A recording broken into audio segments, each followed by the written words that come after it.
تاریخ کا سبق۔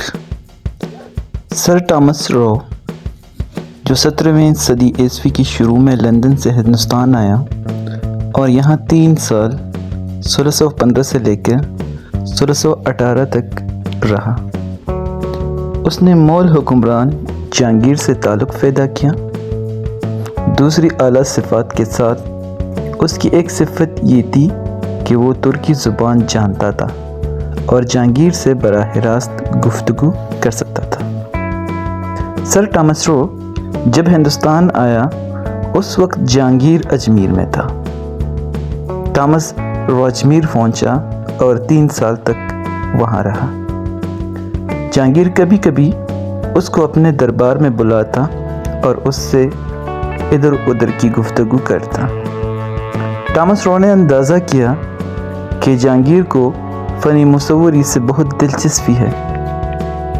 اس نے ایک روز جہانگیر کی خدمت میں ایک تصویر پیش کی۔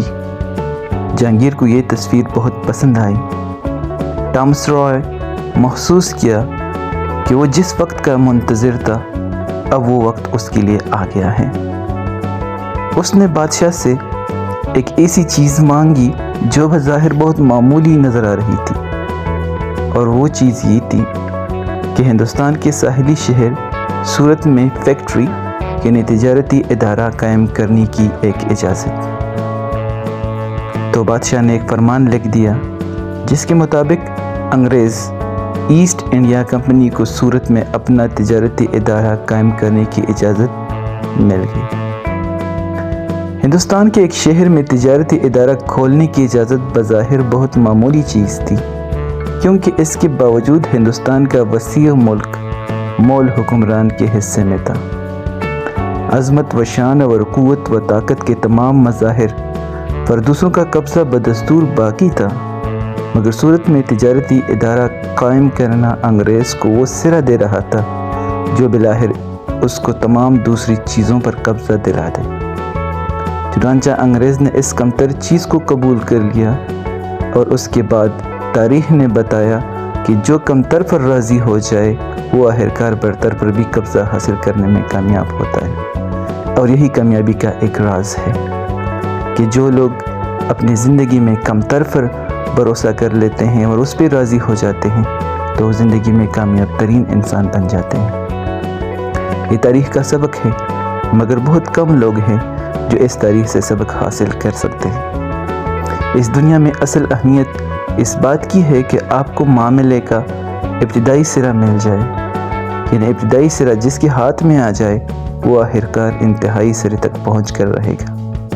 ہندوستان کی آزادی کی تحریک 1799 میں شروع ہوئی، جبکہ سلطان ٹیپو انگریزوں سے جنگ کرتے ہوئے مارے گئے۔ اس کے بعد انگریزوں سے لڑنا، انگریز شخصیتوں پر بم مارنا، ان پر حملہ کرنے کے لیے بیرونی حکومتوں کو ابھارنا جیسے ہنگامے 100 سال سے زیادہ مدت تک جاری رہے۔ اس قسم کی تدبیریں اپنی نوعیت میں پرشور تھیں، چنانچہ ان کا نام آتی ہی انگریز فوراً چوکنا ہو جاتا تھا اور ان کو پوری طاقت سے کچل دیتا تھا۔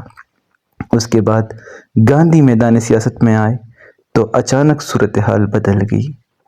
پچھلے لوگ ہنسا کے ذریعے آزادی کا مطالبہ کرتے تھے، گاندھی نے اس کے برعکس اہنسا کے طریقہ کو اختیار کیا۔ انہوں نے آزادی کی تحریک کو ایک ایسی بنیاد پر چلانے کا اعلان کیا جو انگریزوں کو ناقابل لحاظ دکھائی دے۔ چنانچہ گاندھی کے اس طریقہ کا ایک جز وہ ہے جس کو ڈانڈی مارچ کہا جاتا ہے۔ گجرات کے ساحل پر قدیم زمانے سے نمک بنایا جاتا تھا۔ انگریزی حکومت نے گجرات میں نمک بنانے کی صنعت کو سرکاری قبضہ میں لے لیا۔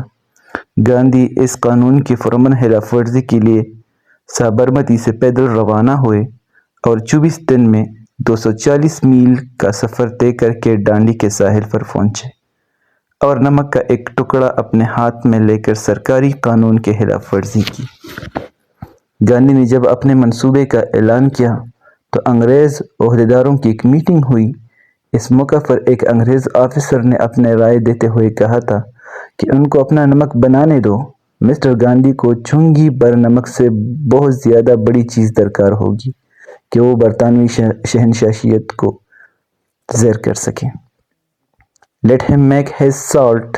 Mr. Gandhi will have to find a great deal more than a pinch of salt to bring down the British Empire. موجودہ دنیا میں کامیاب اقدام وہ ہے جو دیکھنے میں ناقابل لحاظ دکھائی دے مگر حقیقتاً وہ ناقابل تسخیر ہو، جو غریب کو بظاہر ہر چٹکی بر نمک نظر آئے مگر انجام کو پہنچے تو وہ پہاڑ بر نمک بن جائے۔